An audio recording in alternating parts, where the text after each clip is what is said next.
she told them at the dinner table, still in her maid's uniform, and she didn't take it back. Molly Davidson is 29, black, beautiful, and every day she buttons the same black and white maid uniform to clean a mansion that isn't hers. The man she loves runs it. Kang Min-jae, a Korean mafia boss they call the Quiet One. A coiled dragon inked up the right side of his neck, a platinum watch on his wrist, and a stillness that makes powerful men lower their voices. At the Davidson family dinner, Molly says his name out loud. Her stepmother Diane laughs into her pearls. Her stepsister Vivian says it's impossible. Her father stares at his plate and says nothing. Molly doesn't flinch. Min-jae gives her a rare day off. One ordinary afternoon by the pool, no uniform, just two people laughing. He says he's tired of keeping her a secret. Then night falls, and Diane calls Molly into the room with a cold, simple order. Break it off. Hand him to Vivian, the suitable daughter. But what Molly said next, and what the quiet man had already decided in silence. Before starting the story, comment down below where you are watching from and what time it is there. If stories of karma, love, and hidden truths move you, leave a like, be sure to subscribe to the channel, and click join to become a member and help our channel. The fork stopped halfway to Diane's mouth. Molly had just said it, quietly, between the roast and the water pitcher, the way you say something you have practiced in the shower for 2 weeks. I'm seeing someone. She kept her hands in her lap. She kept her back straight. The dining room held 4 other people, and none of them looked up right away, which was worse than if they had. Then Vivian laughed through her nose. Seeing who? The bus driver? The candles were lit for no one. Diane lit them every Sunday whether there was a reason or not. 4 tapers in silver holders that had belonged to Walter's mother, and Molly had spent enough Sundays at this table to know the candles were not warmth. They were staging. The good china came out for an audience of 5, and the audience was really an audience of 1, Diane, watching herself be the woman who kept a proper house. Molly had noticed years ago that she noticed things like this. It was a habit that did not switch off when she left work. Molly set her water glass down without a sound. She was still in her uniform. She had come straight from the estate, black dress and white apron, the wide straps pressing at her shoulders, because there had been no time to change, and because changing would have meant driving to her apartment first, and she would have talked herself out of coming at all. So she sat at the Davidson table in the clothes she cleaned other people's houses in, and she said the second sentence, the one that mattered. His name is Kang Min-jae. Diane finished the bite. She chewed. She dabbed the corner of her mouth with the linen napkin, folded it into a triangle, and laid it beside her plate. Every motion took a second longer than it needed to. Kang, she said. That's Korean. Yes. And where did you meet a Korean man, Molly? The question had a floor under it, and the floor was a trapdoor. Molly felt it open. At work. At work. Diane's pale eyes moved to the apron and back up. You mean you clean his house? Walter reached for the bread. He did not butter it. He held the knife over the dish and then set the knife down again, and his eyes went to his plate and stayed there, behind the rimless glasses, on a slice of roast he was not going to eat. I manage his house, Molly said. I've worked for him 4 years. 4 years? Vivian had turned in her chair to face her stepsister fully now. One honey blonde wave pushed behind an ear, elbow on the table. She was enjoying this. She had the look she got at department stores when a sale item turned out to be worth more than the tag. 4 years, and now he's your boyfriend. That's very Cinderella. I didn't say boyfriend. You said seeing someone. I did. So which is it? Molly held her gaze. Something in her ribs was beating too fast, and she was determined it would not reach her face. Boyfriend, she said. Yes. The word sat on the table like a dropped dish. Nobody moved to clean it up. Diane laughed then. Not loud, a short, low sound, 3 notes, the kind of laugh that is really a door closing. She picked up her wine glass by the stem and rolled it a quarter turn, watching the wine climb and settle. "Molly," she said, in the voice she used for explaining things to people she thought were slow. "Men like that don't date the help. They keep the help. There's a difference, and you're old enough to know it. He asked me to dinner, twice. I said yes the second time. Of course he did." "What does that mean?" "It means," Diane said, "that a man who owns a house that size can ask anyone in the world to dinner, and if he's asking the woman who scrubs his floors, then either he's bored or he's cruel, and neither one ends with you at a wedding.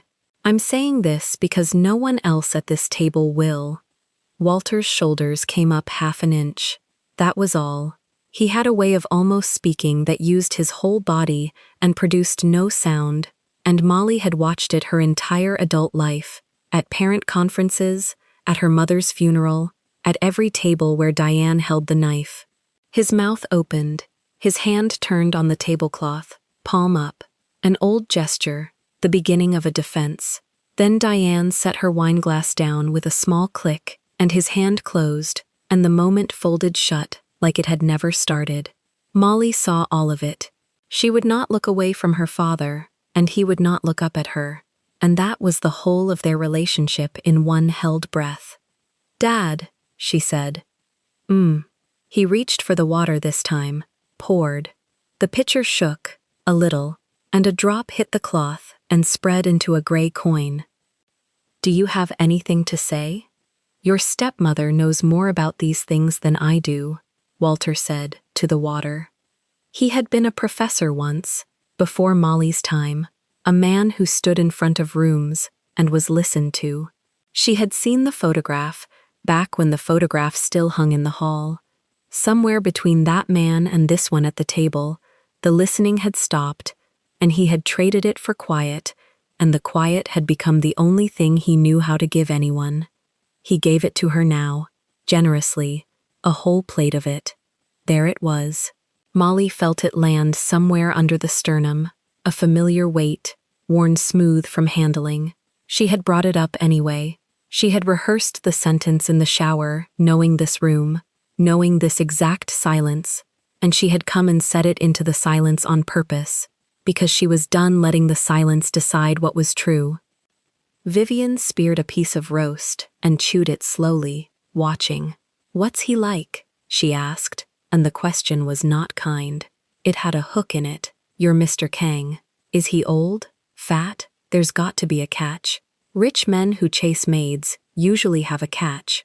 He's 36. And handsome?" "Yes." Vivian's chewing slowed.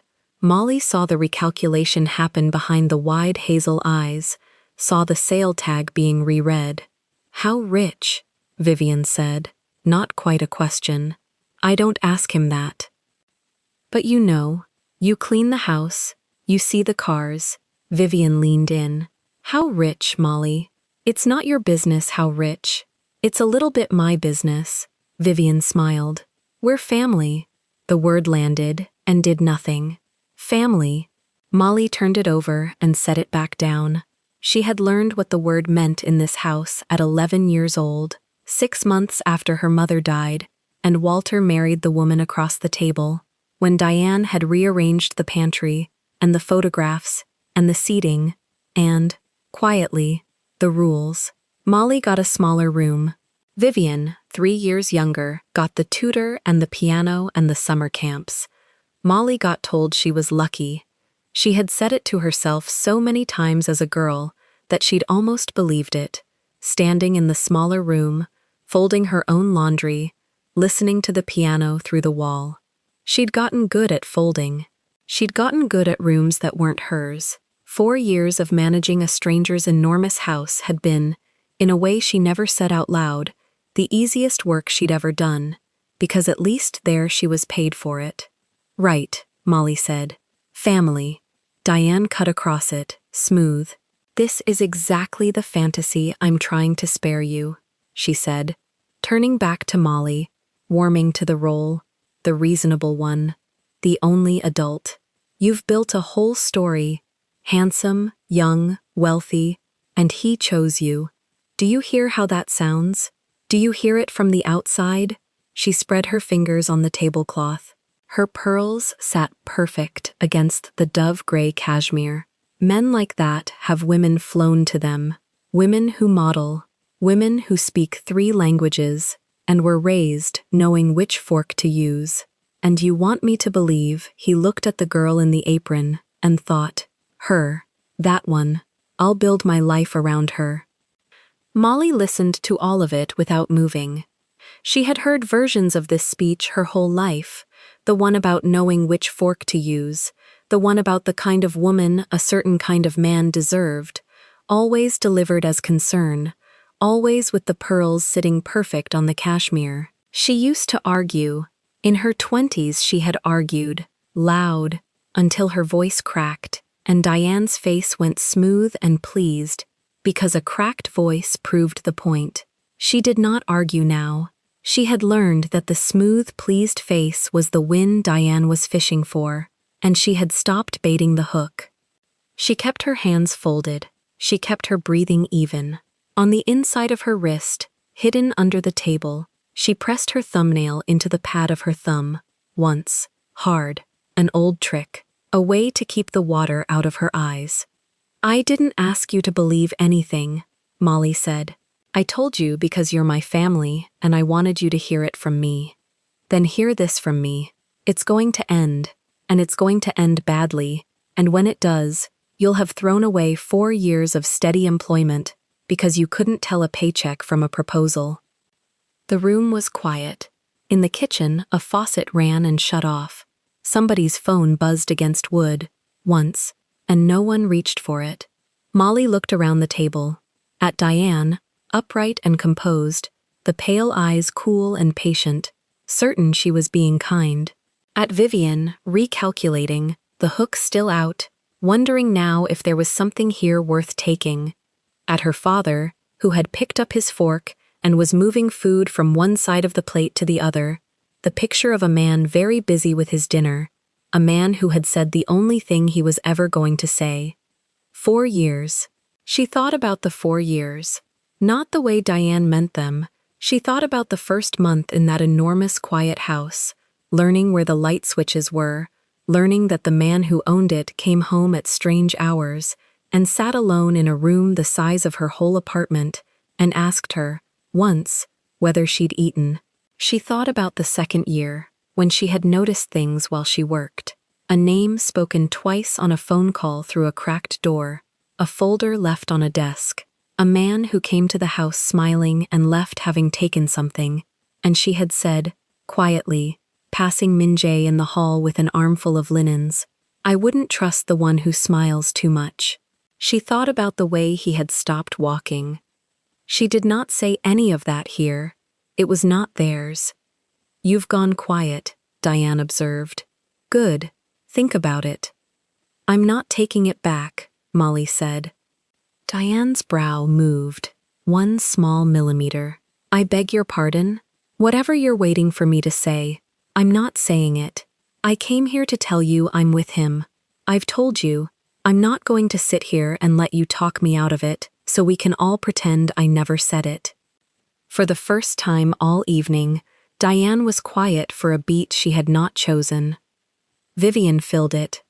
God, she's serious, she said, and it came out almost admiring, which was its own kind of insult.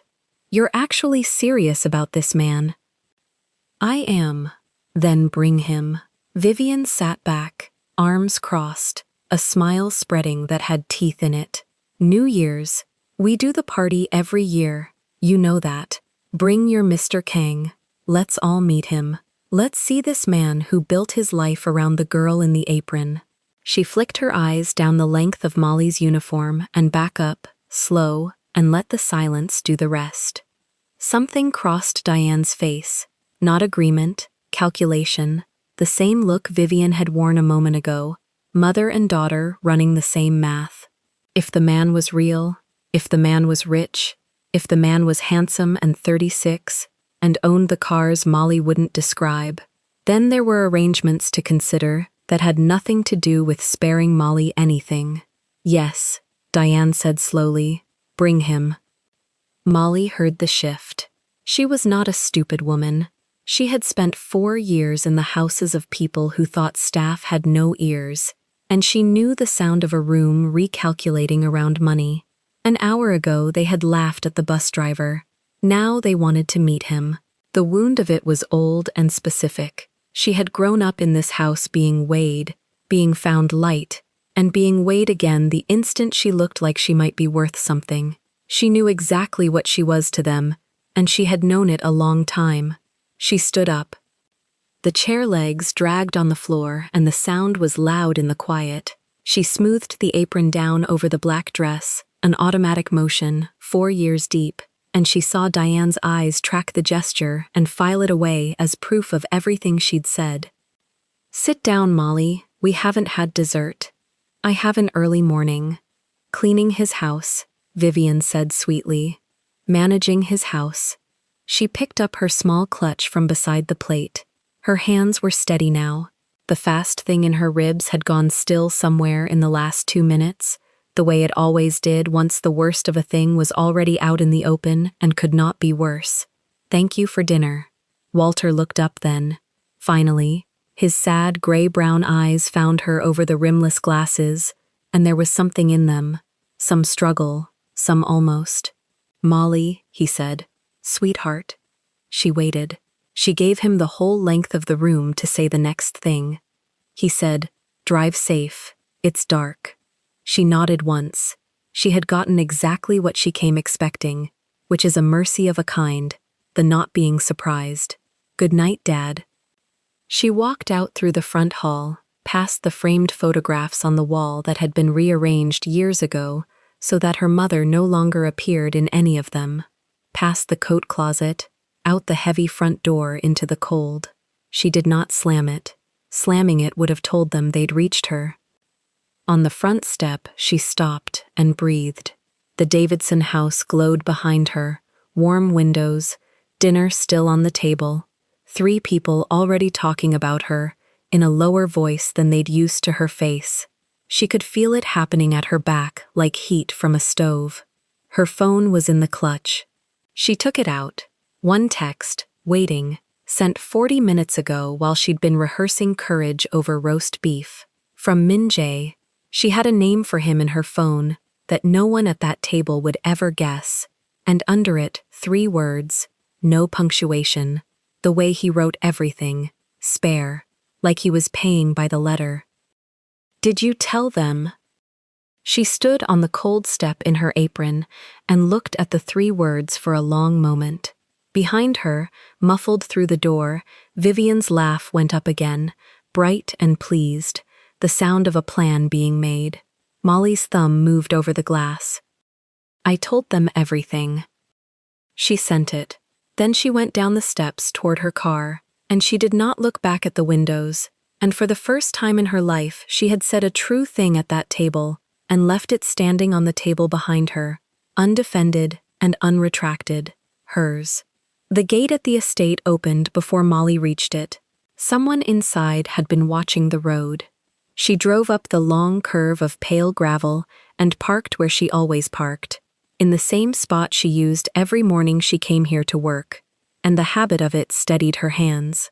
The house rose ahead, low and wide and dark, except for one window on the ground floor. The kitchen. He was in the kitchen. She sat in the car a moment, then she went in. Min Jae stood at the counter with his back to the door, sleeves pushed to the forearm, a kettle just beginning to complain on the stove. He didn't turn when the door opened. He knew her step by now, 4 years of it across these floors. "You ate?" he said. "At the table. Some of it." He took a second cup from the shelf without being asked. That was the answer to whether she was staying. He set it beside his own and poured, and the steam climbed between them, and for a moment neither of them filled the quiet with anything. "They laughed," she said. "I know." He slid the cup toward her. "You told me. You told them everything." She wrapped both hands around the warmth. The dragon on his neck showed at the open collar, dark against his skin, and she looked at it the way you look at a thing you have stopped seeing because it is always there. He watched her over the rim of his cup, calm, unblinking, the way he watched most things. Vivian wants you to come to the party, she said. New Year's, she said, bring him. Something moved at the corner of his mouth, not a smile, the place a smile starts. After they laughed, after they found out how old you are and what the house is worth, she set the cup down. The second they smelled money, the laughing stopped. He nodded slowly, like a man confirming a figure he had already suspected. He did not seem hurt by it. He seemed, if anything, faintly satisfied, the way he got when a thing behaved exactly as he had predicted it would behave. You're tired, he said. I'm fine. You held your face together for 2 hours in a room that wanted you smaller. You're tired. He took her cup, still half full, and set it in the sink. Go up. The blue room. Don't argue with me about the maid's quarters tonight. I'm not in the mood to lose. She almost argued anyway. Habit again. But her shoulders had already dropped, and he had already turned off the stove, and the house around her was quiet in a way the Davidson house never was, and she let it win.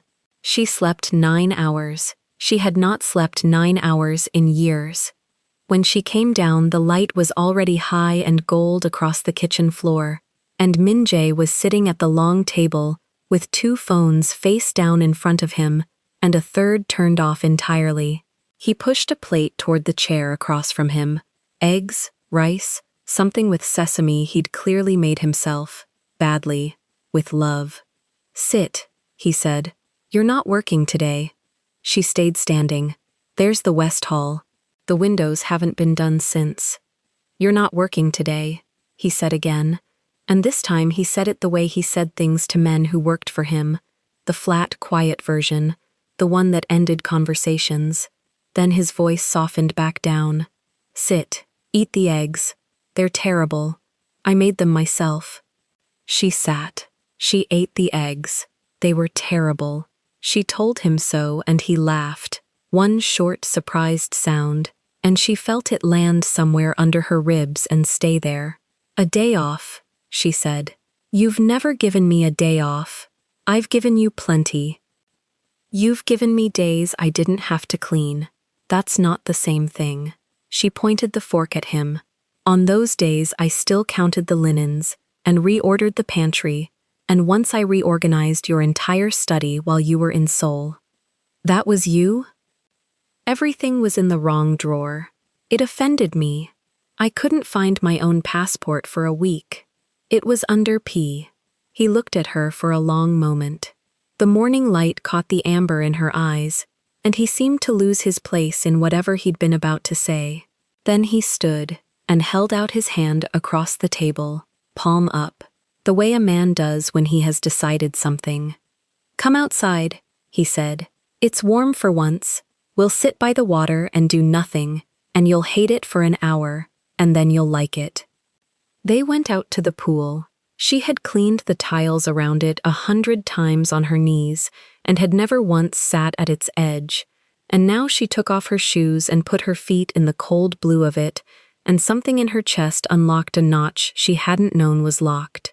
He sat beside her, close, his shoulder near hers, and rolled his trousers to the shin like a boy, and for a while they did exactly what he'd promised.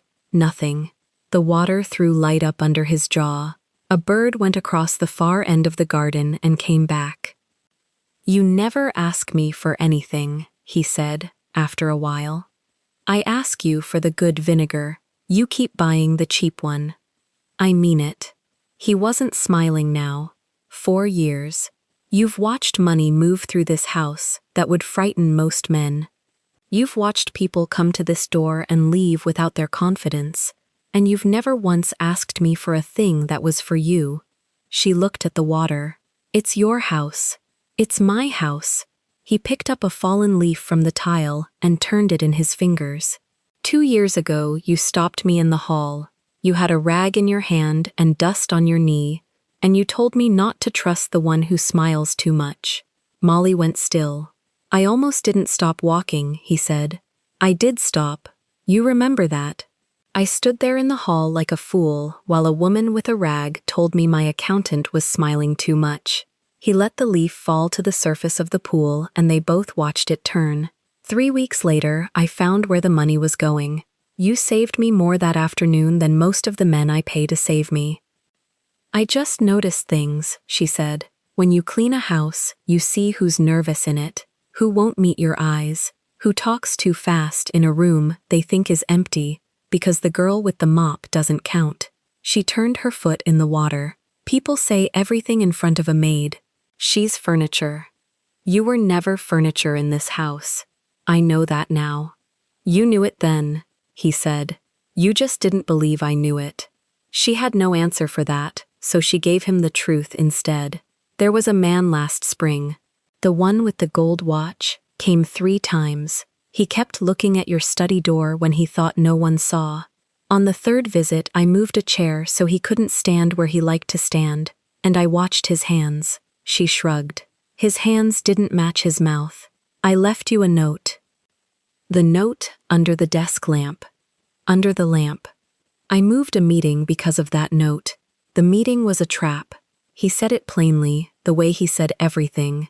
A fact set on the table between them. You've done that 6 times, Molly. 6 times in 4 years you've seen a thing my own people missed. I keep count. The number sat there in the sun. 6 times. She had not been counting. She had only been cleaning and looking, because looking was the one thing no one had ever managed to take from her.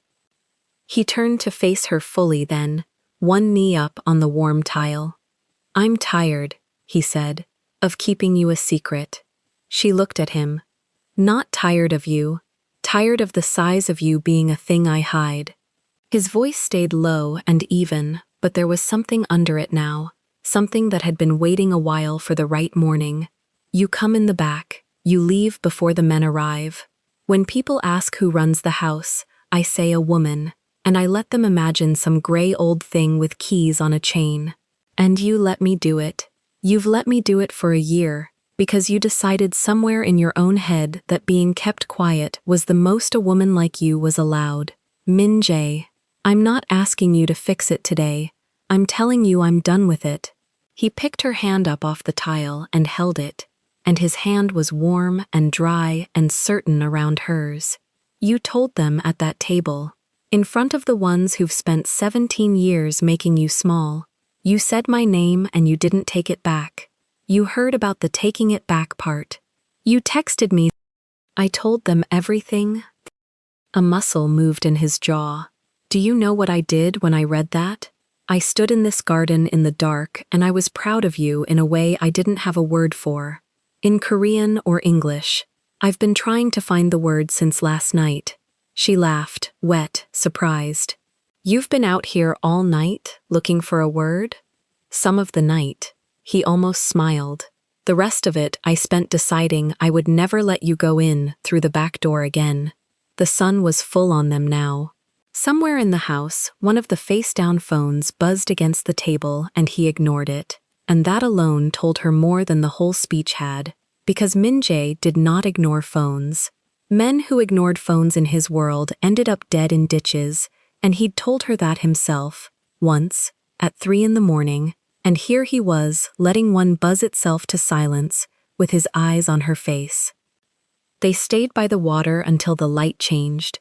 She made him laugh twice more, once about the eggs again, and once about a thing his own bodyguard had said the week before, and each time it happened, his whole face reorganized itself into something younger, and she thought, no one else gets to see this. Not Diane, not Vivian, not the men with the gold watches. This is mine. Then, out loud, because the morning had made her brave, the party. Do you actually want to come? He didn't answer right away. He looked out over the garden, at the wall, at the road beyond it, she could not see. You spent 17 years in that house being told what you were, he said. I'd like to be in the room the night that stops being true. It might not stop. They might just be cruel with better manners. Then I'll be in the room for that too.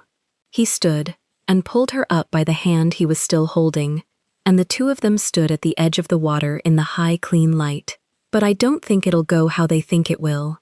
They've planned a party for a man who's coming to be inspected. Something cool passed behind his calm eyes. There and gone.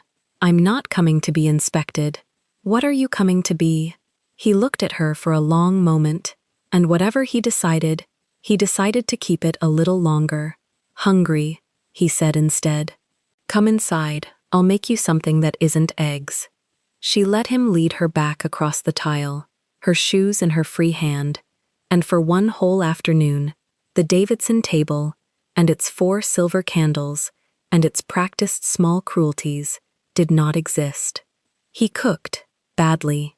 She fixed it, quietly, the way she fixed everything, and he let her, and they ate standing up at the counter, because neither of them wanted to sit far apart at the long table. After they ate, he found a deck of cards in a drawer and taught her a Korean game with rules he clearly invented as he lost. She caught him cheating twice. The second time she reached across and turned his hand over on the counter, and there were 2 cards palmed against the inside of his wrist, and she raised one eyebrow, and the boss of a thing men feared across 2 continents had the grace to look caught. That's not a real rule, she said. It's a regional variation. From what region? This one. He gestured at the whole kitchen. Very local, very small region. You wouldn't know it. She laughed until her eyes watered, and he watched her do it with the quiet greed of a man who had gone a long time without hearing that particular sound in his own house. When she caught her breath, she found him not laughing at all anymore, just looking, and the looking changed the temperature of the room, and she busied her hands with the cards so she wouldn't have to decide what to do with her face. You do that a lot, she said. The looking. You're worth looking at. I'm in my off-day clothes. I look like someone who fell asleep on a bus. You look, he said, like the one thing in this house I actually chose. He gathered the cards back into a stack and squared the edges against the counter, slow, and she recognized the gesture because she did it herself with linens, the hands finding order, while the mouth said something the hands were afraid of. Everything else here came with the house or came with the work. Men I inherited, rooms someone else decorated. You walked in the back door 4 years ago with a reference letter and a bad umbrella, and you're the only thing under this roof I'd fight to keep. She set her half of the cards down very carefully. The umbrella wasn't bad. It was broken. There's a difference. There's no difference. There's every difference, she said, and her voice had gone thick, and she cleared it. One's a thing you buy cheap, the other's a thing that used to work and got treated wrong. He heard the second meaning under the first. She watched him hear it. He didn't reach for her and he didn't say anything soft, which was somehow better, because he simply nodded once, like a man filing a fact he did not intend to forget, and then he put the kettle back on, so the moment had somewhere to go. The afternoon stretched long and easy. She reorganized his spice shelf without being asked, and he protested and let her. He showed her a photograph on his phone of a mountain outside Busan, where he'd grown up, and she asked him 3 questions about it, and he answered all 3, which she would learn later was 2 more than he answered most people about anything. Outside, the light went from gold to amber to the flat blue that comes before evening. At 4, he got a call he did take. He stepped into the hall and spoke in Korean, low and short, and she watched the line of his back through the doorway and saw it change, the shoulders squaring, the voice dropping into the register she wasn't part of. When he came back, his face had closed a degree. I have to be somewhere tonight, he said. Not long. Stay here. Sleep in the blue room again. Don't drive back to that house in the dark. But she was already reaching for her shoes. I should go home. Molly. Not to stay. To get my things. I left everything there. The whole week's clothes. My mother's ring. She stopped. Her mother's ring was in a drawer in the small room that had once been a bigger room, and the thought of it sitting in that house without her tonight made her stomach turn. I'll get my things and come back. An hour. He didn't like it. She saw him not like it, but he had spent the whole day telling her she was nobody's furniture, and a man cannot say that in the morning, and forbid a woman her own front door by night, and he knew it. An hour, he said. You text me when you're leaving that house. I'll text you. He walked her to the car himself, not the back way, out the front, across the pale gravel in the last of the gold light. He opened her door. Before she got in, he put his hand against the side of her face, once, and said something in Korean she didn't understand, and didn't ask him to translate, because some things you keep untranslated on purpose so they stay entirely yours. Then she drove back to the Davidson house to collect a week of clothes and her mother's ring. The kitchen light was on when she pulled up, all of them still awake, and through the front window, before she even cut the engine, she could see Diane standing in the center of the living room, with her arms folded and her chin level, waiting, the way a woman waits when she has spent the whole day sharpening exactly what she means to say. Molly took the ring first. She went in through the side door, the one that opened on the laundry hall, and she went up the back stairs before anyone could put a hand on her arm. The small room was at the end of the corridor, past the linen closet, past the door that used to be hers and now held Diane's off-season coats. She opened the third drawer of the dresser. The ring was where she had left it, in a folded square of tissue at the back, behind the winter gloves nobody wore. She held it in her palm for a moment, then she closed her fingers. Downstairs, the house had gone quiet, in a way that houses don't when they are empty. It was the quiet of people waiting to be heard. Molly filled a canvas bag with a week of clothes, folded flat, no wasted motion, the way she folded everything. She zipped it. She put the ring in the inside pocket, the one with the button, and she pressed the button twice to be sure. When she came down the front stairs, Diane was still standing in the center of the living room. She had not moved from the spot Molly had seen through the window, arms folded, chin level, the pearls catching the lamp. Behind her, on the sofa, Vivian sat with her legs tucked under her and her phone face down on the cushion. Walter was in the armchair by the cold fireplace, hands on his knees, looking at a spot on the rug. "Sit down," Diane said. "I'm not staying." "Sit down anyway." Molly set the bag by the door. She did not sit. She stood beside it, one hand still on the strap, and that small distance between her and the furniture was its own answer. Diane looked at the bag. "You packed." "I did." "For how long?" "I didn't count the days." The corner of Diane's mouth moved, not a smile, a measurement. She uncrossed her arms and crossed them the other way, and Molly had watched this woman for 18 years and knew the gesture meant she had decided to begin. "I spent today thinking about you," Diane said. "That's rare. You'll admit that's rare." "I'll admit it. Don't be clever. It doesn't fit you." Diane took a step, unhurried, toward the fireplace, toward Walter, and stopped where the lamplight was best. "I thought about the position you've put this family in. You come to my table in your work clothes and you announce, in front of your father, that you're being kept by a Korean businessman, 36 years old, and you expect us to pour the wine and say how nice. He's not keeping me. He owns the house you scrub. He owns a lot of houses." Vivian laughed once, short, through her nose. Diane lifted one finger without turning, and the laugh stopped. "Here is what I know," Diane said. "I made 2 calls today. I have friends who know how to look at a man. Kang Min-jae is not a small thing. He is not a landlord with a temper. He moves money that most people never see move, and he has kept himself clean enough that no photograph exists of him doing anything but eating lunch." She let that sit. A man like that does not marry the woman who dusts his shelves. He entertains her, and when he's done being entertained, he writes a reference and sends her home in a taxi. Molly's grip on the strap did not change. "You called people about him." I protect this family. You priced him. I informed myself. Diane's eyes were very pale in the lamp. And what I learned is that this is an opportunity, and you are about to waste it out of pride. The word opportunity landed in the room and changed the air. Walter's head came up an inch. Vivian's hand found her phone again and turned it over, screen dark, and held it. Molly felt the shape of what was coming before it arrived. She had cleaned 100 rooms after they were used. She knew when something had already been decided by everyone but her. Say it plainly, Molly said. You've never had trouble. Diane walked to the sofa.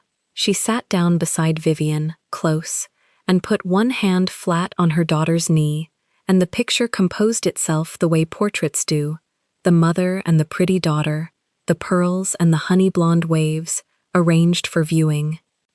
You're going to end it, Diane said. The refrigerator hummed in the next room. Somewhere a clock moved. You're going to end it, Diane said again, and her voice stayed level and warm, which was worse than shouting. And you're going to introduce him to Vivian.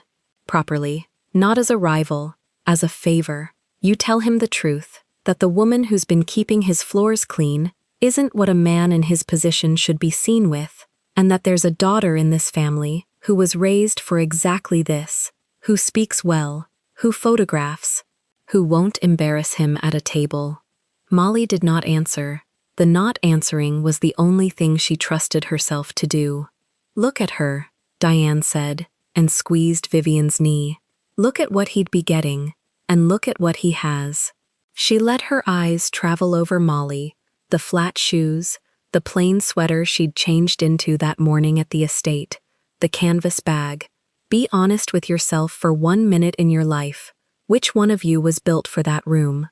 Vivian did not look at Molly. She looked at the dark screen of her phone, and there was color rising along her jaw, and Molly understood in that second that Vivian had not known the plan would be said out loud, that Vivian had wanted the man, but not the naming of the trade. You want me, Molly said slowly, to hand him over. I want you to be useful to this family instead of a liability, like a set of keys. Don't be dramatic.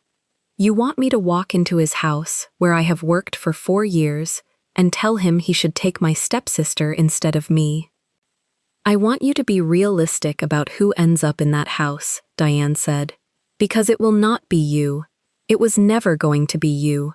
The only question is whether this family gets anything out of it, or whether you burn the whole thing down for the pleasure of feeling wronged. Walter shifted in the armchair. The leather creaked. He opened his mouth, and for a moment his eyes went to Molly, and there was something in them, some old and buried thing trying to surface. His hand lifted an inch off his knee. Walter, Diane said, without looking at him. His hand came back down. Molly saw it. She had seen it 100 times, and she saw it again, and it still did something to the back of her throat. But she kept her eyes on Diane, because Diane was the one talking, and she had learned long ago that you watch the one who is talking. You've thought about this all day, Molly said. I have. You've thought about his money all day. I've thought about your future, Diane said, and your sister's, and what this family looks like from the outside, which you have never once cared about, because you were raised by a woman who thought love was enough. The pale eyes did not blink. It isn't. I'm the proof of that. Your mother is the proof of that.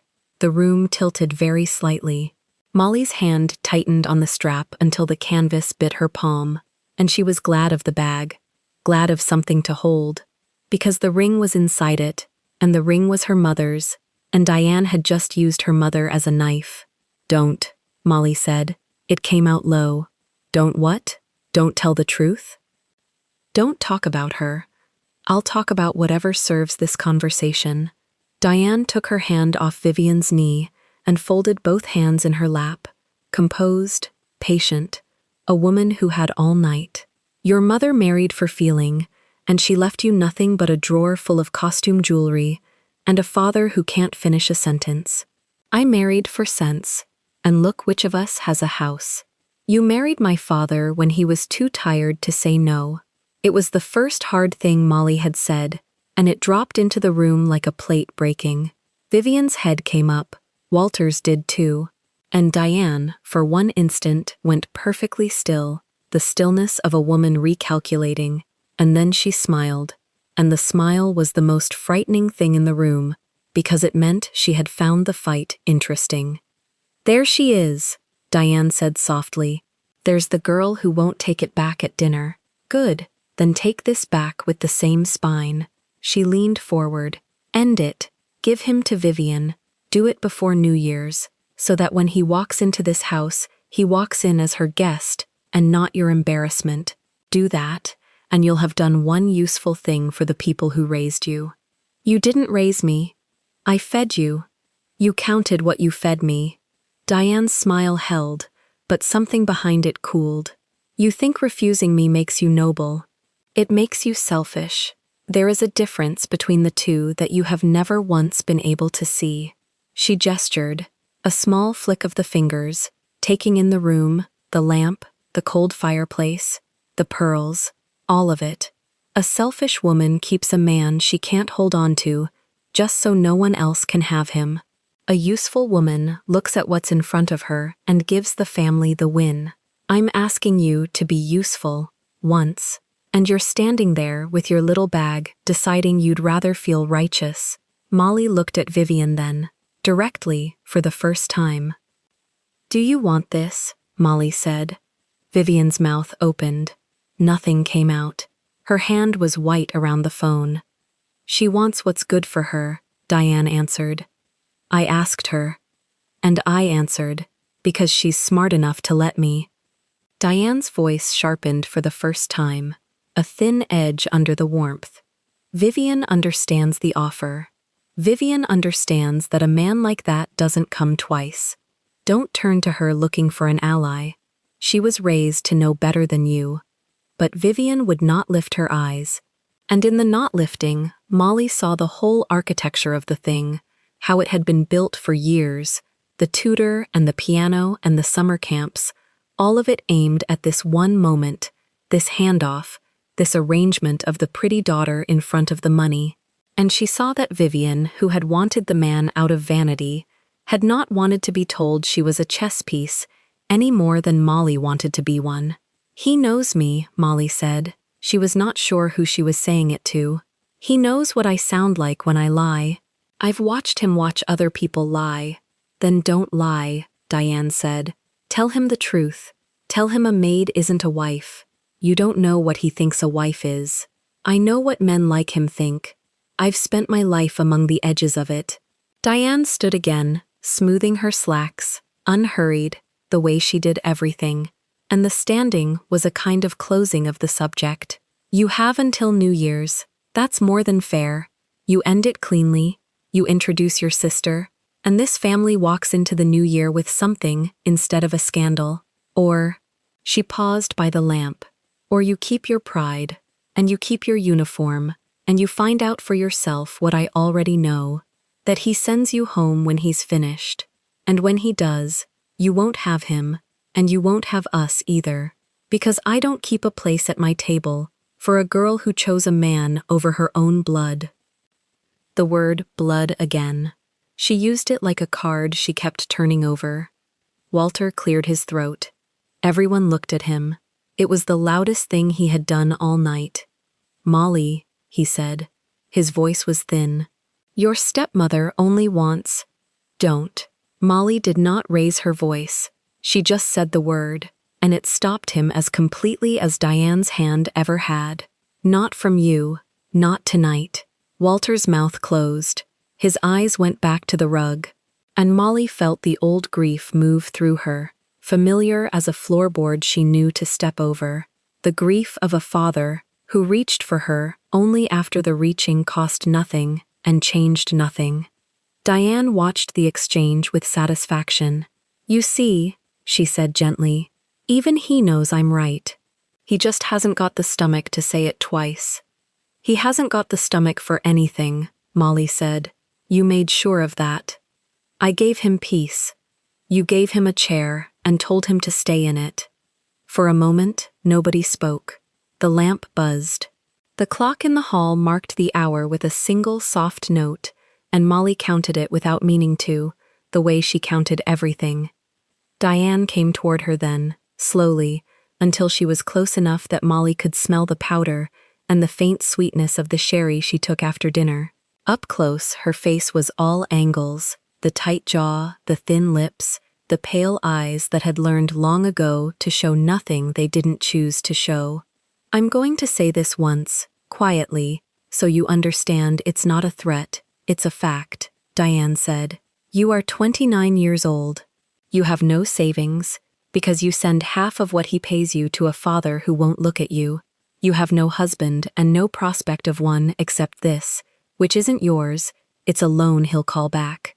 You have a drawer with a dead woman's ring in it, and a bag you packed like you had somewhere to go. She tilted her head. You don't.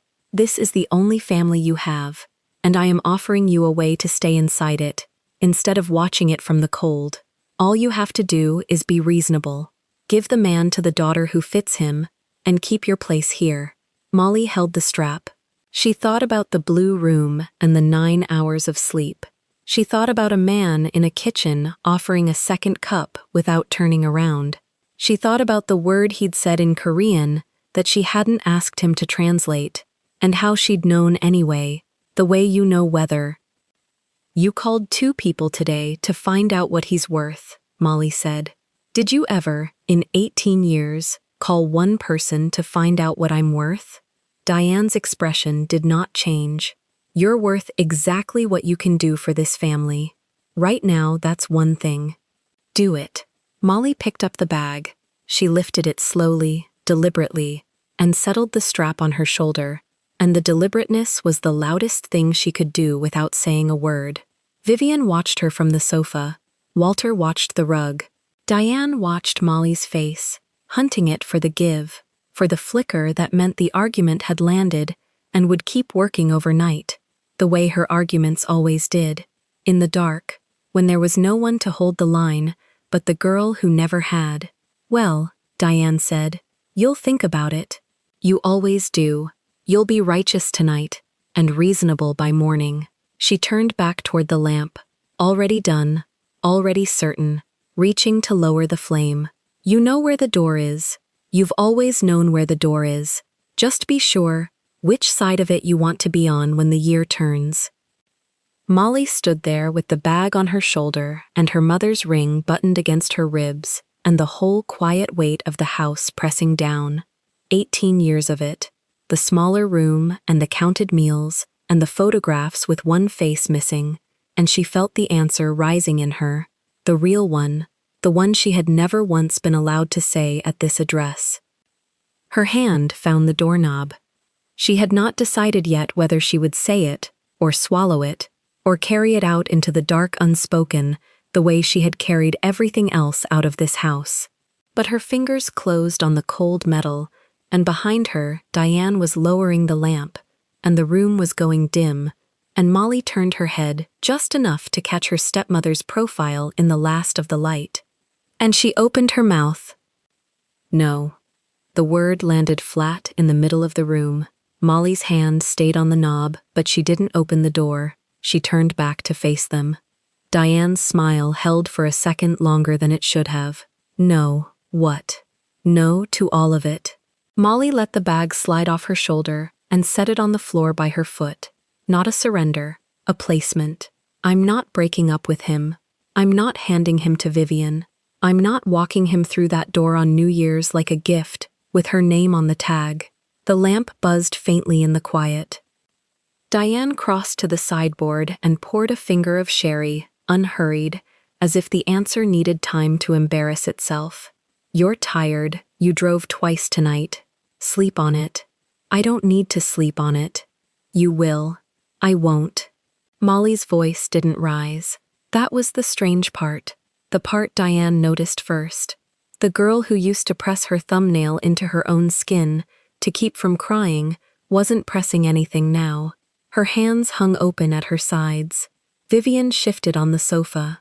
She still had the phone face down against her knee. and her thumb moved along its edge like she was scrolling something that wasn't there.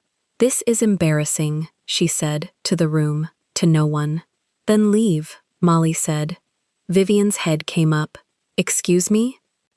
You've been sitting there for an hour, like this is happening to you. It isn't." Molly took one step off the door. "None of this is happening to you. You just want to be in the picture when it does." Diane set the glass down without drinking. "Careful." "Why?" Molly looked at her. "What happens if I'm not careful? You don't keep a chair for me anyway. You said it yourself." Something changed in Diane's face, a small tightening at the corners of the mouth, the pursed lines going deeper. She was recalculating again.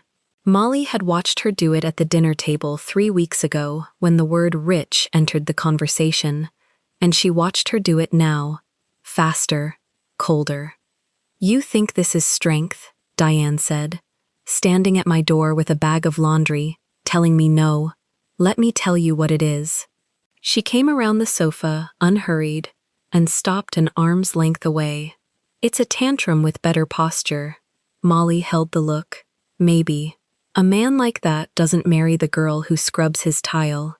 He gets bored, and when he's bored, he'll be generous. A car, a check, a nice word to whoever he hands you off to.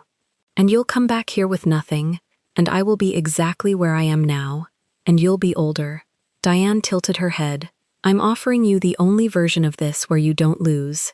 Vivian takes the front of it. You keep your dignity in the back. Everyone wins. Everyone but me." "You were never in the running, Molly. That's what you can't hear." The clock on the mantel ticked. Walter's chair creaked as he shifted his weight, and every head in the room turned a fraction toward him, the reflex of 18 years, waiting for the man to say the thing that would settle it. He didn't. Molly turned fully to her father. He was looking at the dead fireplace again, hands folded in his lap, glasses catching the low lamplight so she couldn't quite see his eyes. "Dad." Walter's jaw worked. "Molly, I'm not asking you to fight her." Her voice softened, and that was worse somehow than if she'd shouted. "I'm asking you to say one true thing, in front of everyone, just once." The room waited. Diane picked her glass back up, patient, sure of the outcome. She'd been sure of Walter for 18 years, and he had never once made her wrong. "Your stepmother," Walter began, and stopped. He took his glasses off, cleaned them on the hem of his cardigan, the brown one, the one he'd worn to every dinner Molly could remember. Put them back on. "Your stepmother has kept this family together. That's not nothing. You don't know what it was like after your mother." "I was there," Molly said. "I know exactly what it was like." He flinched. "I know she moved into the house 6 months after we buried Mom. I know she took Mom's photos off the stairs and put them in a box in the garage, the box that says winter, and I know you carried the box out yourself, because she asked you nicely." Molly's breath stayed level. "I was 11. I watched you do it. I didn't say anything because you looked so tired. I've been not saying things because you look tired for 18 years. Molly." Diane's voice, a warning. Molly didn't turn to her. She kept her eyes on her father. "Say I'm worth keeping," she said. "That's all. Not that she's wrong. Not that she's right. Just that I'm your daughter and I'm worth keeping. You can say it quietly. You can say it to your shoes. I'll take it however you can give it." Walter opened his mouth. The clock ticked. He closed it. His hands came together in his lap, one thumb rubbing the other knuckle, and he looked down at them like they belonged to someone else. Molly nodded, slowly, the way you nod when a doctor confirms the thing you already drove there knowing. "Okay," she said. "Molly? No. It's okay." And now something did move in her voice. But it wasn't a break. It was the opposite of a break. It was a door closing so gently you almost missed the latch.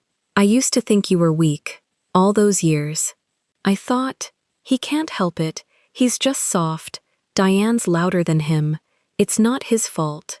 She picked the bag back up, and this time, She put the strap over her shoulder and settled it, deliberate, the way you shoulder something you intend to carry a long way. But that's not it. You made a choice. Every single time she took something from me, you had a chance to stand up, and you sat down, and you called it keeping the peace. That's not weakness, Dad. That's a decision. You just make it slower than she does. The word landed in the room and stayed there. Diane's glass paused halfway to her lips. I'm not going to keep calling it a wound, Molly said. It's not a wound. A wound doesn't decide. You decided. You've been deciding against me at every dinner in this house since I was 11, and tonight, I finally stopped waiting for the one where you don't. Walter's face had gone gray. That's not fair. No, Molly agreed. It isn't. For a moment, nobody spoke. Then Vivian laughed, a short, disbelieving sound, the laugh of someone who has decided the only way to survive the room is to make it smaller. God, listen to her. She stood up off the sofa, phone finally in her hand, and pushed her hair back over one shoulder. You're giving speeches. In the living room, over a man you've known. What, professionally? Her mouth curved. You do realize he's not going to pick the maid. You know that, right? You've watched enough of those dramas. He's going to walk into that party, and he's going to see me, and... Say it, Molly said. Vivian blinked. What? You've been circling it all night. Say it out loud. You'll take him yourself. Molly's gaze was steady, almost kind, which took the ground out from under the younger woman more than any shout could have. Go on. I want to hear how it sounds in your voice instead of hers. Color climbed up Vivian's throat.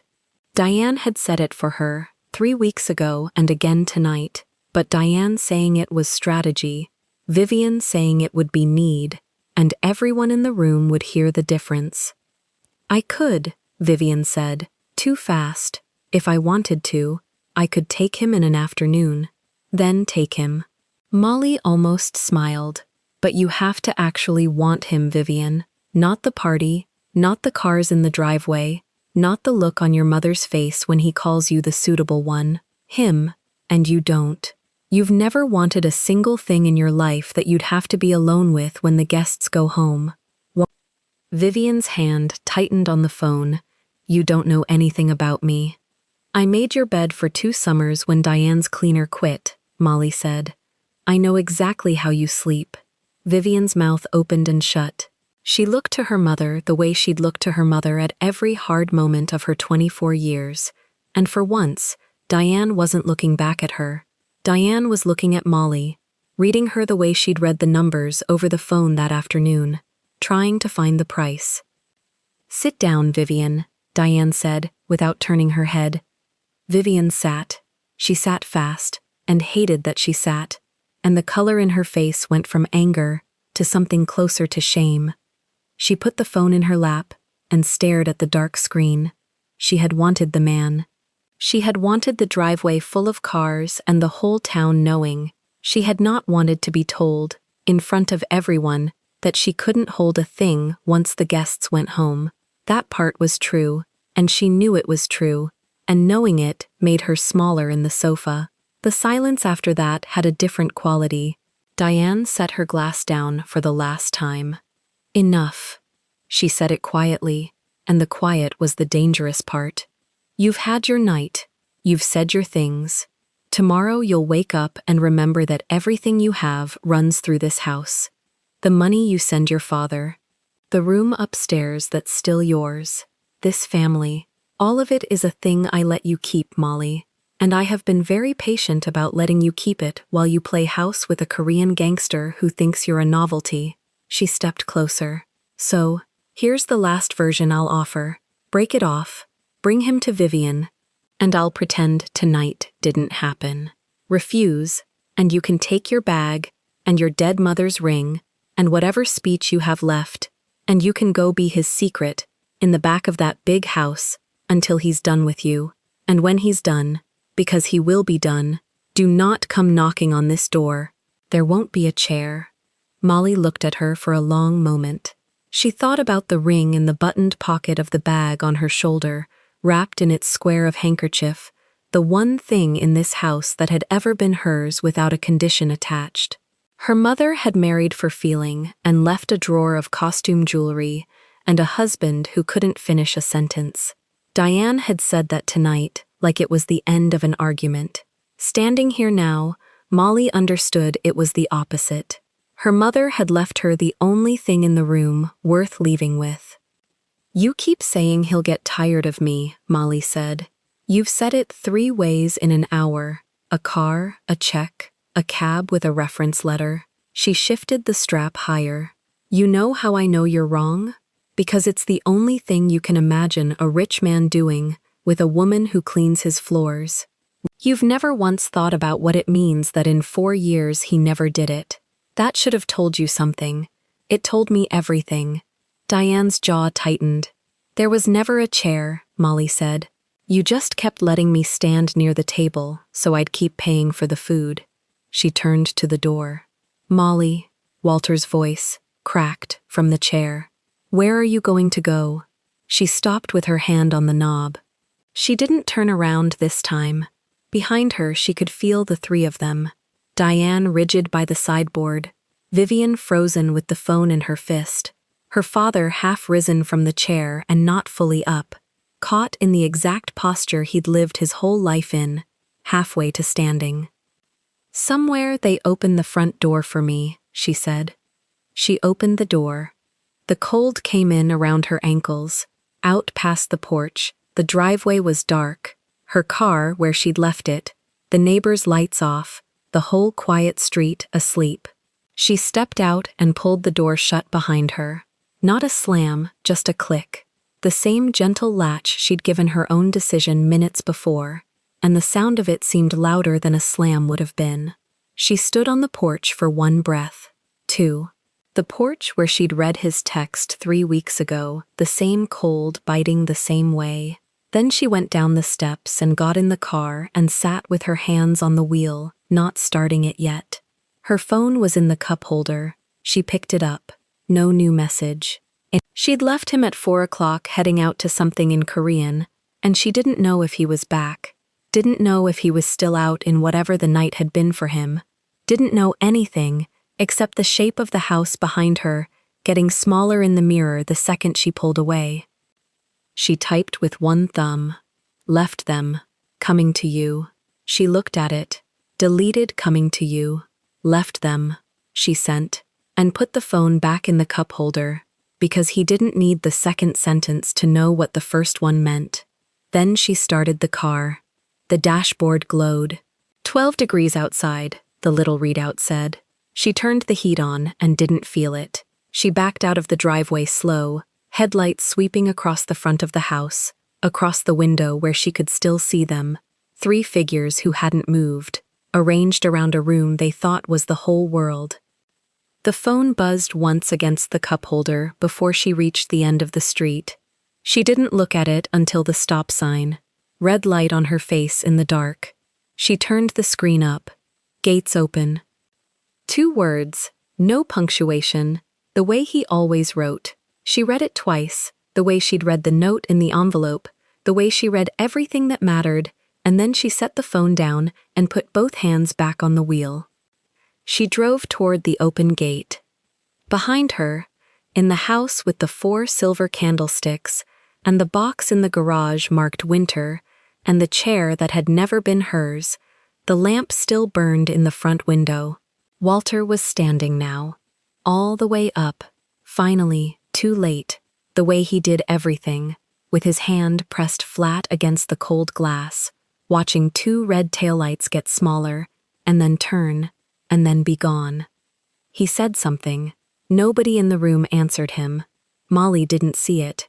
She was already 3 blocks gone, driving toward a house where the porch light was on, and the gate stood open, and a man she'd told everything to was waiting somewhere inside. And for the first time in 18 years, she wasn't rehearsing what she'd say when she got there. She'd already said it. She'd said all of it in the one room where it counted, and the saying of it sat in her chest not like a weight, but but like something set down. The heater finally caught, warm air across her hands. She turned onto his road.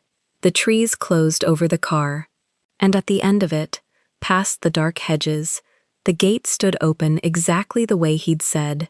Not the service entrance she'd used for 4 years, not the side path to the back door, but the main gate, wide, waiting, the one she'd never once been allowed to drive through. She drove through it and didn't slow down. The blue room's lamp was still on when she came up the stairs. Min-jae had left it that way, one small light in a house full of dark windows, and Molly stopped in the doorway with the canvas bag still on her shoulder and looked at it like it might be a trick. It wasn't. He was in the hall behind her a moment later, in his shirt with the collar open, no shoes. He had heard the car. He always heard the car. "You kept the bag on," he said. "I didn't know where to put it." He took it off her shoulder. He didn't ask what was in it. He set it down inside the door of the blue room, upright, the way a man sets down something he intends to give back, and then he stood there and waited, because that was the thing about him. He could wait longer than anyone she had ever met. She sat on the edge of the bed. Her hands were cold. She pressed them flat between her knees.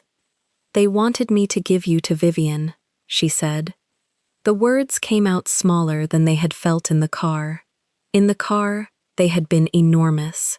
Here, said out loud to the man himself, they sounded almost stupid, like something a child reports at a dinner table, and she watched his face for the flinch, for the recalculation, for the tiny motion behind the eyes that every other person made when they learned how the Davidsons had priced him.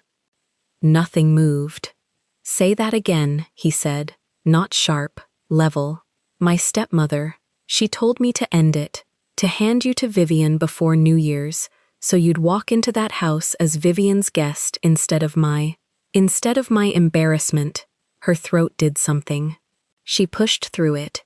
She said, "Vivian was made for a room like the one you'd bring, raised for it, tutors and piano and summer camps, and I was the one who cleans the room." He crossed to the chair by the window and sat, forearms on his knees, and he looked at her, and he said nothing at all. So she kept going. She hadn't planned to. The plan, if there had been a plan, was to say the fact and let him carry it. But his silence had a floor under it, and she found she could stand on the floor and keep talking, and once she started, she couldn't find the edge of it. She told him about the 11-year-old, about the funeral where she'd worn a dress that was already too short because no one had time to buy her a new one, and how 6 months later, there was a woman at the head of the table lighting 4 candles that had belonged to someone else's mother. She told him about the box marked Winter, about the staircase where her mother's photographs used to hang, and where, one Tuesday, they simply were not, and how she had gone up and down those stairs for a year, looking at the pale rectangles on the wallpaper where the frames had been. She told him about the smaller room, about sending half of what he paid her back to a father who spent it, and never once asked if she had enough left, about standing near the table for 18 years, and being allowed to stand there, as long as she kept paying for the food. She heard her own voice climb and thin. She stopped it. Min-jae had not moved from the chair. His hands were folded, his eyes were on her, dark and open and completely still, and he had not said one word since, "Say that again," and the longer he stayed like that, the more certain she became that she had made a mistake. Because this was the moment, wasn't it? This was where a man decided whether the woman who cleaned his floors was worth the war she'd just described. She had handed him the whole ledger, the dead mother, the empty savings, the stepmother who'd researched his net worth in an afternoon, the sister who'd said she could take him in one. She had shown him exactly how little she came with and exactly how much noise she came attached to. A reasonable man would be quiet like this while he found the kind sentence, the sentence that started with "I think" and ended with "too much." "You're doing it again," Min-jae said. She blinked. "Doing what?" "Deciding what I think. before I say it. He leaned back. You did it 4 years ago in the hallway. You decided I'd fire you for touching my mail, so you left the note under the lamp instead of handing it to me. You were wrong then, too. This isn't mail. No. He looked at the bag by the door. It's worse. You think this is the part where I get tired. She didn't answer, which was an answer. He stood. He went to the window and looked out at the dark shape of the garden, and for a moment she thought he would finally say the thing, and her whole body braced for it. The shoulders, the jaw, the breath she held so she wouldn't make a sound when it landed. I need to make a call, he said. That was all. He touched the doorframe on his way out, 2 fingers, the way he touched things when he was thinking, and then he was gone, down the hall, and she heard his voice a minute later, low, in Korean, a door closing on it. She sat in the blue room with the lamp on and read the closed door the way she'd read every closed door in her life. She had told him everything, and he had listened, and then he had gotten up to make a phone call. Men who were staying did not need to leave the room. Men who were staying said something first. She lay back on top of the covers without getting under them. She kept her shoes on. If you keep your shoes on, she thought, you can be up and gone before anyone has to ask you to be. Vivian found him the way she found most things she wanted, by looking up an address and arriving without warning, in the champagne coat, with her chin already tilted for the version of the evening she'd rehearsed on the drive. It was not the New Year. It was a Wednesday, 2 days after Molly had left. Vivian had told Diane she was going to a friend's. She had not told Diane the rest, because the rest was hers, the one thing in the whole arrangement that could be hers alone if she was quick, and Vivian had always understood that the fastest way to win a competition was to end it before the other girl knew it had started. The gate was open. She took that as permission. It was not. A man in a dark suit met her on the gravel before she reached the door. Not the boss, someone the size of a door himself, and he did not ask her name. He said, "He's expecting a delivery. You're not it," and he waited, hands loose, until she said who she was, and even then, his face did nothing, and she felt the first small crack in the evening she'd built. Min Jae came out onto the step. He did not come down it. "You're the sister," he said.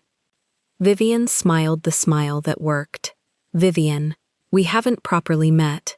I thought, since you'll be at our New Year's, we might—" "Why is the gate open?" he said, not to her, to the man on the gravel. The man went to close it.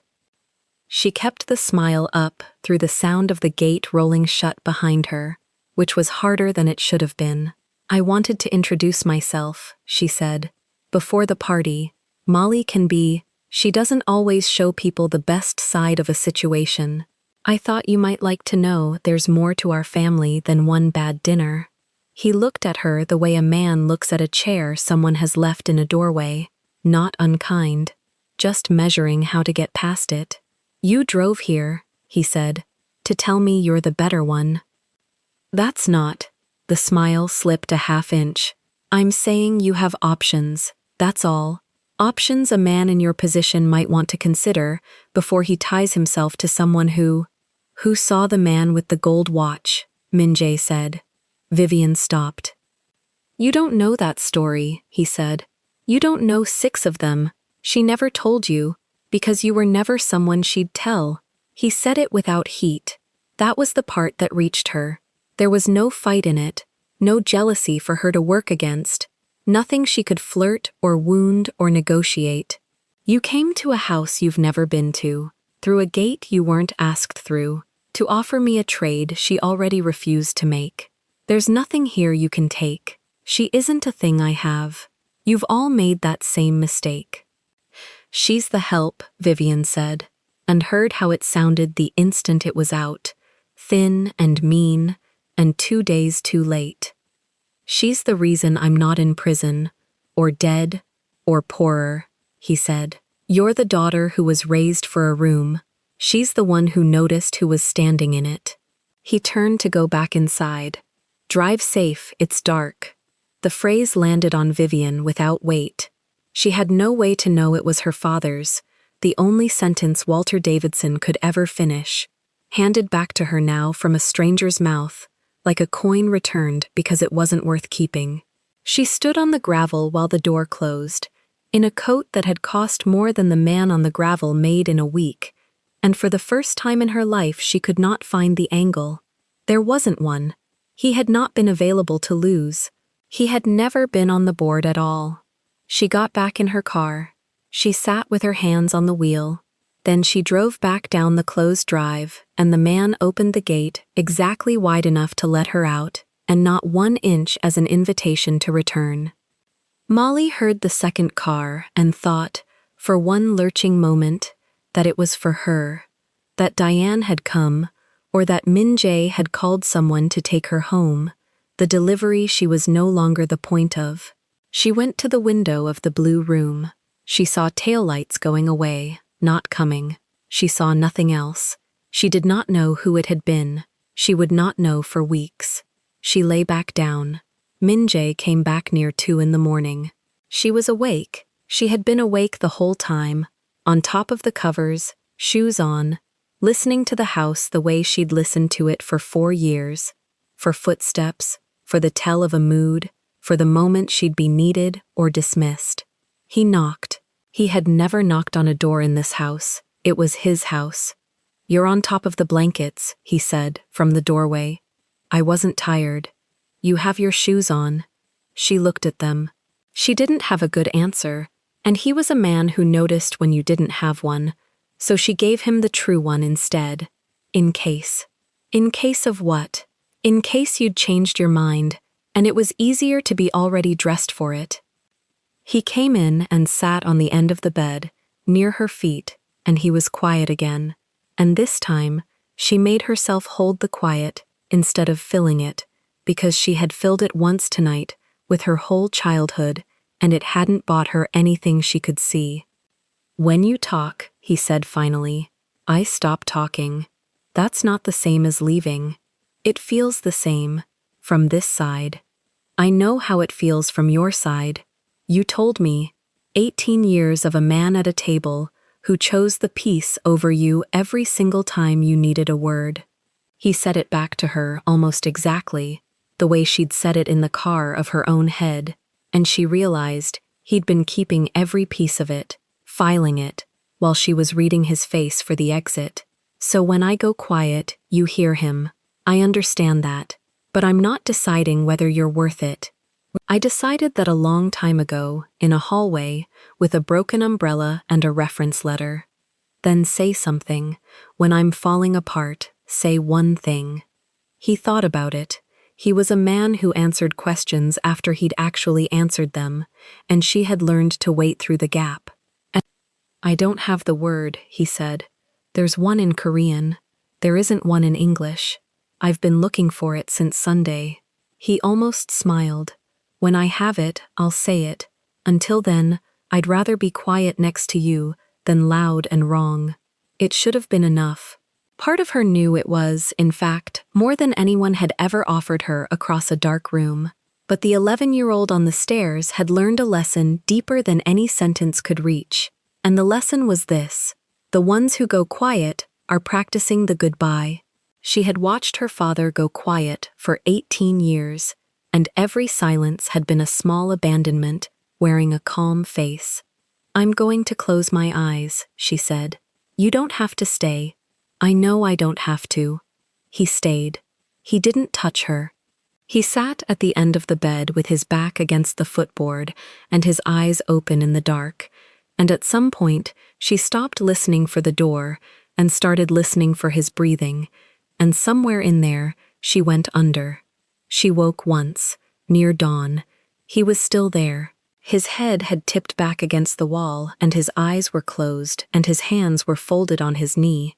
And she looked at him for a long time in the gray light and could not decide whether a man who fell asleep guarding a door was staying or just too tired to leave. She got up without waking him. She stood by the window. Outside, the gravel where a champagne coat had stood 2 nights before was empty and pale, and she knew nothing about it. and the not knowing sat in her chest next to the older not knowing, the 18-year-old habit of assuming the worst so the worst could never surprise her. On the dresser, the canvas bag. She had not unpacked it. A week of clothes, folded. And in the buttoned pocket, wrapped in a square of handkerchief, her mother's ring, the one thing in her life that had never come with a condition attached, and the one thing she could not make herself take out and put on, because to put it on in this house would be to believe something she did not yet dare to believe. She left it in the pocket. She pressed the button twice, the way she always did, checking it was closed. Behind her, Min-jae slept against the footboard, guarding a door no one had come through, and Molly stood at the window in her shoes, dressed for a leaving that no one in the house intended, more alone in that quiet than she had been in the loud house she'd fled, because at least there she'd known what the silence meant. Here, she had no idea, and that, for a woman who had survived by always knowing, was the bottom of it. The Davidsons' driveway had room for 6 cars, and by 9 o'clock on New Year's Eve it held 11, wedged nose to tail down the length of the street. Molly counted them from the passenger seat of a car she had never sat in the front of. Min-jae drove with one hand. She wore plain clothes, a soft gray sweater, plain slacks, the same things she owned in October. She had not asked what to wear. He had not told her. "You didn't have to come with me," she said. "I know." He turned the car onto the gravel apron below the house. 2 other vehicles rolled in behind them, long and dark, and stopped where he stopped. She glanced at the mirror. "Who are they?" "Men who work for me." He put the car in park. "They stay outside." The windows of the house were gold. Through the largest one, she could see the party arranged like a photograph. The deep green of Diane's dress, the champagne shimmer of Vivian moving between guests with a tray she didn't need to carry, carrying it anyway because it made her look gracious. Walter stood near the mantel in a suit that fit him wrong. Nobody had noticed the cars yet. Molly's hand went to the door. "Wait," Min-jae said. He reached across her, opened the glove box, and took nothing out of it. He just wanted the second, she understood later. He wanted to sit with her one more second before the room started. "You don't hand anyone anything tonight," he said. "You understand? Not a coat, not a drink, not me. I never planned to hand you over. I know that too." He got out. He came around the front of the car in the cold and opened her door. And he did it the way he had done it once before, at his own house, the way that still made her stomach turn over. She stepped out onto the gravel of the house she'd grown up small in, and for once, she was not walking toward the side entrance. They went up the front steps together. The bell was for guests. She had rung it maybe twice in her life.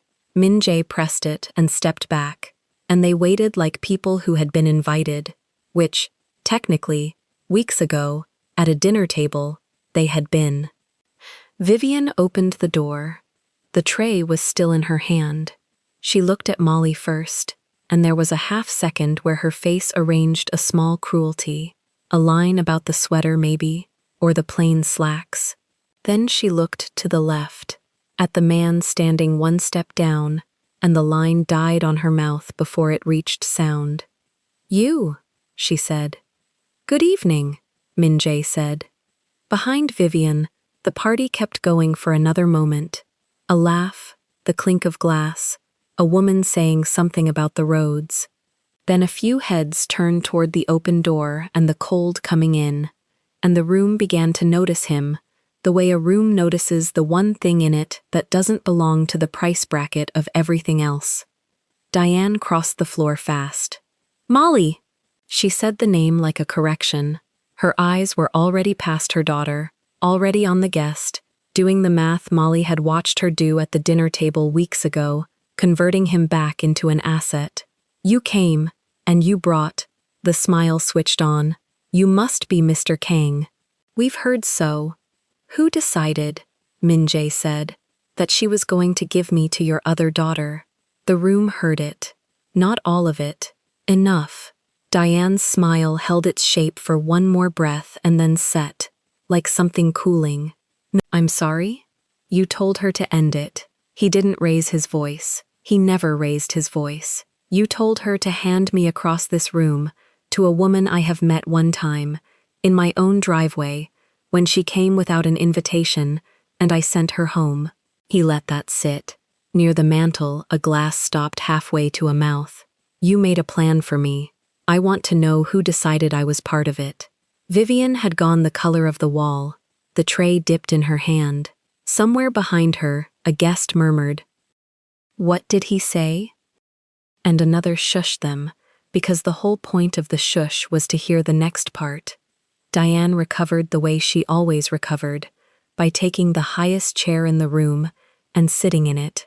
"I think," she said, "there's been a misunderstanding, and I think it would be better discussed." "There's no misunderstanding." He turned his head, found Molly, and put out his hand. Not for her to shake, palm up, open. Molly. She looked at the hand. 4 years she had walked into rooms and made herself the smallest true thing in them. 4 years of the side door. She had taught her own body how to occupy less. And here was a hand held out at the exact center of the one room built to prove she didn't count. And every person she had ever wanted to matter to was watching to see whether she would take it. She took it. His fingers closed over hers. He drew her half a step forward, not behind him, beside him, and he turned them both to face the room together. "This is my girlfriend," he said. "Not the woman who works for me. Not a job." The word landed in the gold room and did not break anything, and that was somehow louder than if it had. Molly felt it go through her chest and out her back. 2 words. He'd told her once, since a Sunday, looking for a word in his own language for a feeling he couldn't fit into English. He hadn't found it, so he'd used the smallest, plainest English one there was, and made it enormous by saying it here. Diane's mouth opened. "I decided a long time ago," Minjae said, before a sound could come out of it. In a hallway. She was holding a rag. "She told me not to trust a man who smiled too much, and 3 weeks later I found out where my money was going." He wasn't looking at Diane anymore. He was looking at Molly, but he was talking loud enough for the mantel and the coat rack and the caterers frozen in the kitchen doorway. "You thought my silence about her was doubt. So did she. It wasn't. Silence is a thing I decide. I decided her 4 years ago, and I've been slow saying it. And that's on me, not on her." Vivian set the tray down on the hall table, because her hand wasn't going to hold it. "You could have said," she started, and stopped, because there was no end to the sentence that didn't shame her. "You could have said, when I drove out there." Everyone in the room now understood, without being told the details, that Vivian had driven out there. The color climbed to the roots of her hair.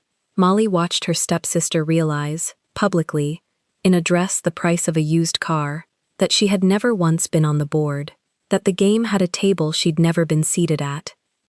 Diane made her last move. Molly. Quiet now. Reasonable. The voice she used when she'd decided to win by seeming to lose gracefully.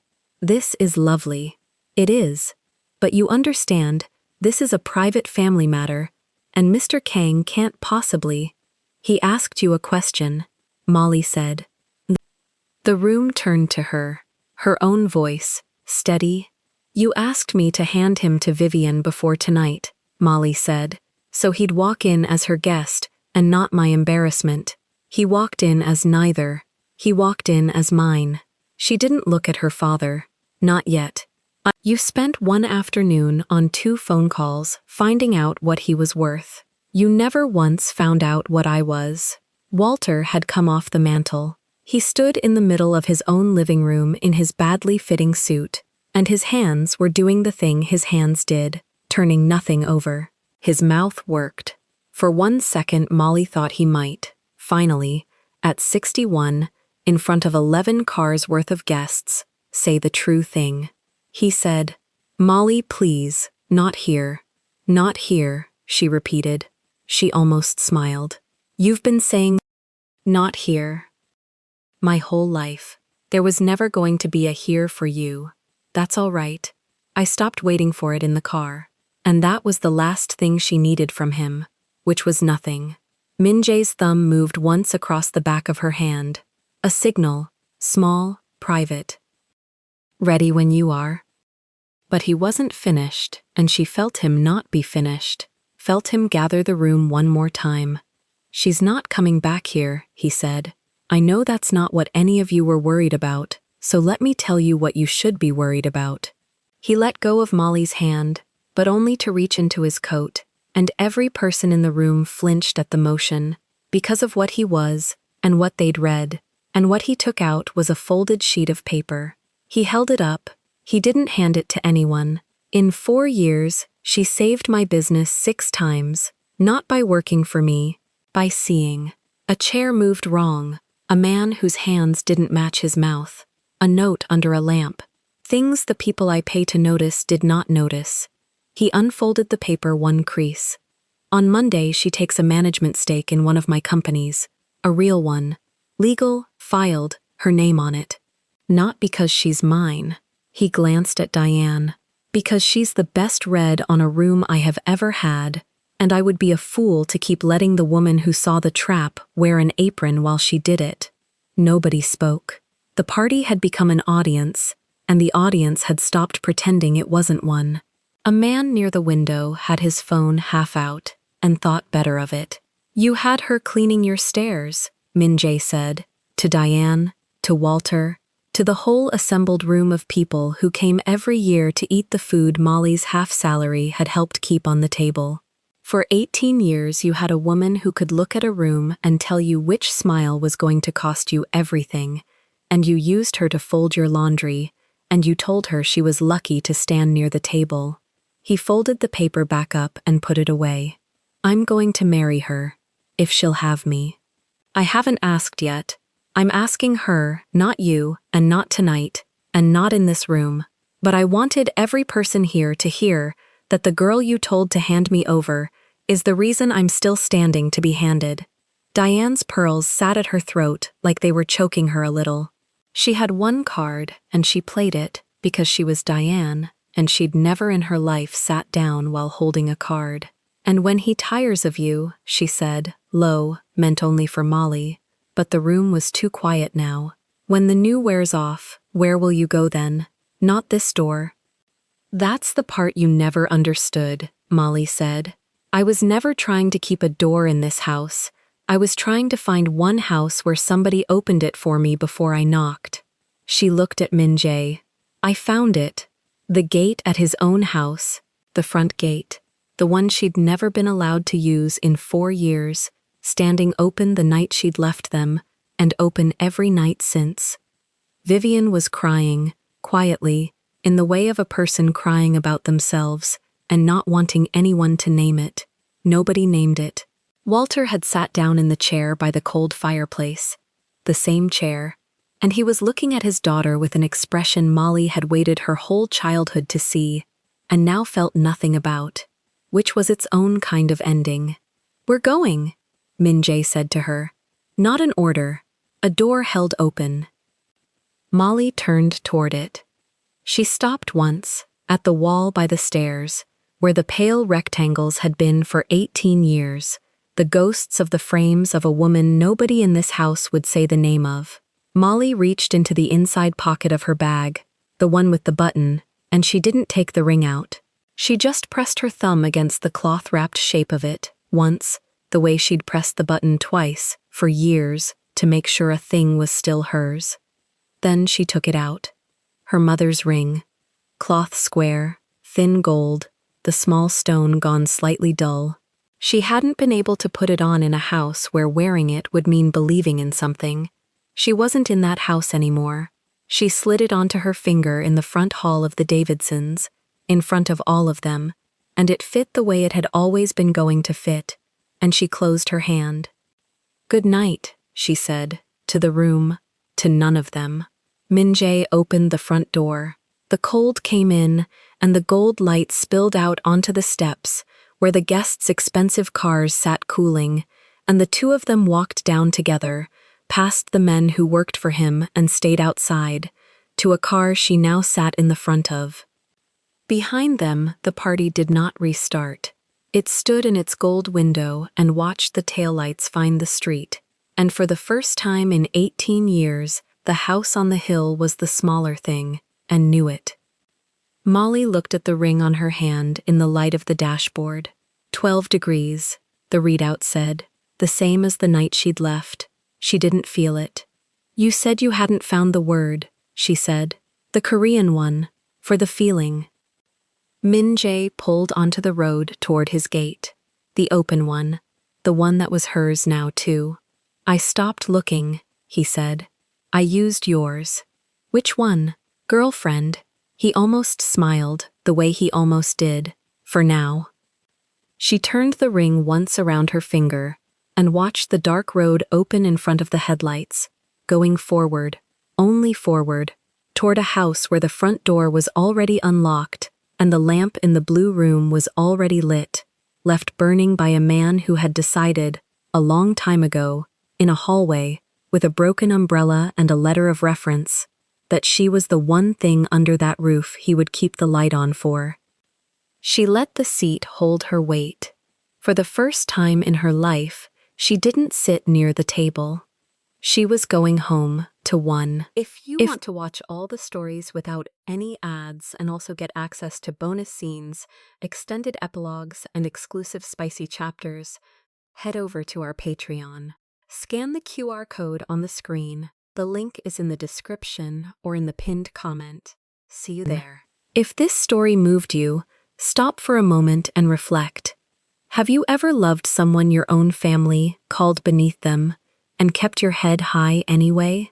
Have you noticed the quiet things nobody else saw while they treated you like part of the furniture?